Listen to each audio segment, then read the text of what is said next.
Hello everyone and welcome to my look of the three big Group 1s on Derby Day. Can't wait for Derby Day. We've got the Coolmore Stud Stakes, the Victoria Derby and the Empire Rose Stakes. Three ripper Group 1s to look at. Last week we did very well getting both Group 1 winners, Animo and Bella Nipotina, so very happy about that. Hoping to get the form back rolling this week, so we're going to take an in-depth look at the three Group 1s this Saturday. Let's start with the first of the Group 1s, the Group 1 Coolmore Stud Stakes for the 3-year-olds over the 1,200 metres. We're going to take a look at a market, and Jack and O is number one, is at $5.50. Best of Bordeaux is at $17 off the week, back up from the Manicato. Buena Noche at $7.50, just missed behind Giga Kick last start, who went on to win the Everest. Grand Impact, the Blue Sapphire winner, is at $8.50. Economics, who was scratched the barriers from that Blue Sapphire, is at $12. Cool and Gator at $8.50 after being scratched from the Manicato last week. And In Secret is the favourite at $3.70. So we're going to take a look at the Golden Rose as the main lead up, or the only replay I'm going to show. It's of In Secret and Jack and O. I'm heavily in the favour of both these horses. However, I find it very hard to split one, to put one on top. In Secret was probably in a better position to win this race, being just in behind the leaders. Jack and O did a tremendous amount of work through the line to win.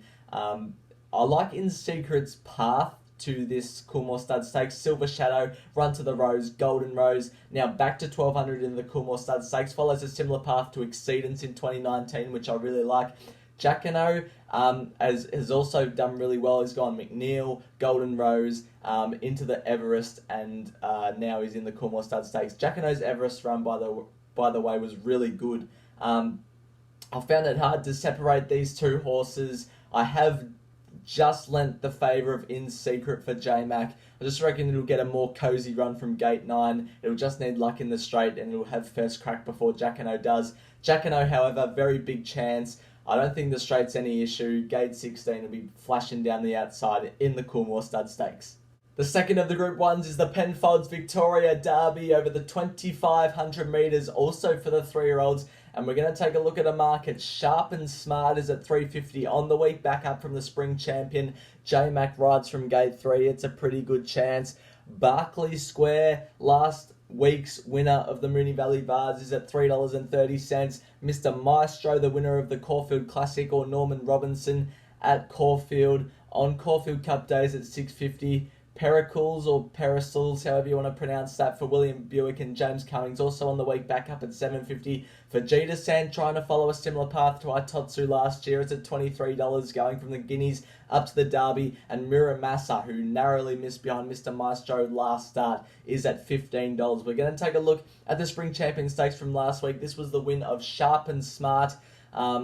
This was over the 2,000 metres. Hugh Bowman took the ride on Sharp and Smart on this occasion. Only just narrowly defeated Elliptical and She's Extreme Elliptical. Ran a very good race in the Caulfield Guineas, so that's pretty good form. I think there's been no sort of record on horses coming from the Spring Champion into the Derby.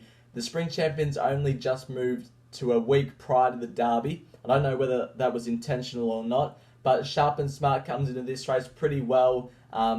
I think he's a pretty good chance. We'll get a cosy run from gate 3.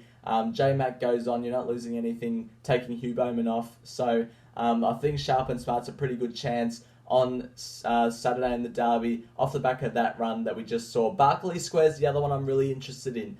This came through the Moonee Valley Vars last week, defeating Virtuous Circle, who would have been a big chance this week, and Peristles, or Pericles. Craig Williams hinted post-race that he might have run a solid third, but he just really attacked the line late. This was on a heavy 8, and he is going to get a rain-affected track on Saturday. Not much of a rain-affected track, but enough to make it into his liking. From gate 5, he'll be forward of midfield. I think the step up to 2,500 metres is absolutely perfect for this horse. This horse has been prepping up since July. I reckon he's been set for this race. As soon as I saw his win last week, I thought, yep, that's the Derby horse. The ratings out of that race was good, so I reckon Berkeley Square is clearly the one to beat and should be a bit shorter. So I've got Berkeley Square on top, as you can see there. I think it should be beating Sharp and Smart, who's a good chance, but I reckon Berkeley Square should be shorter in the Victoria Derby on Saturday. Race number 8 is the Empire Rose Stakes for the fillies and mares over the 1600 metres. Unfortunately, Flying Mascot not running in this year's edition, but we've got a very even field. We're taking a look at the market. Ice Bath is at $14, the top weight for Craig Williams. Nimalee is at $10 coming down from Sydney, also for Damien Oliver. Kiss on All Four Cheeks needing to bounce back for William Buick is at $21.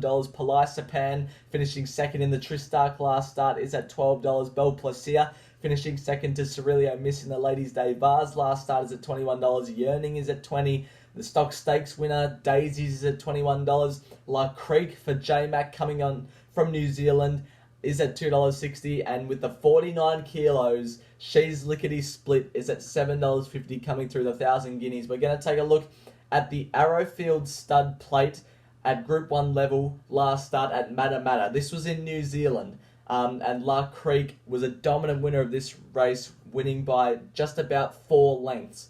Now, this horse, I think, is very well placed coming over here to Australia. From the gate, it'll be settling right up there in the first half. Hopefully, Pride of Jenny's not running so that it can get a bit of an easier time. It should be, hopefully, 1 out, 1 back, or just on the outside, but not without cover.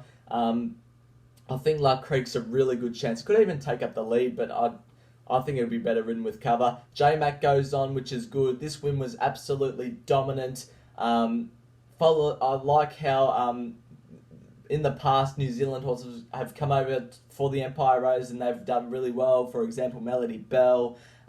Never forget about that era.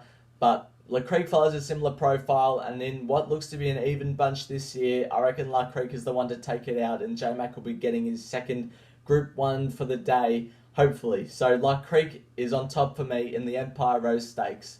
Thank you for watching my preview of the Big 3, the Big 3 Group 1s on Victoria Derby Day. Hope you enjoyed it. Remember, for all my Derby Day tips for the undercard, make sure to go to my Twitter account, link in the description. And for all you guys still watching, I might like Tijuana in the first race.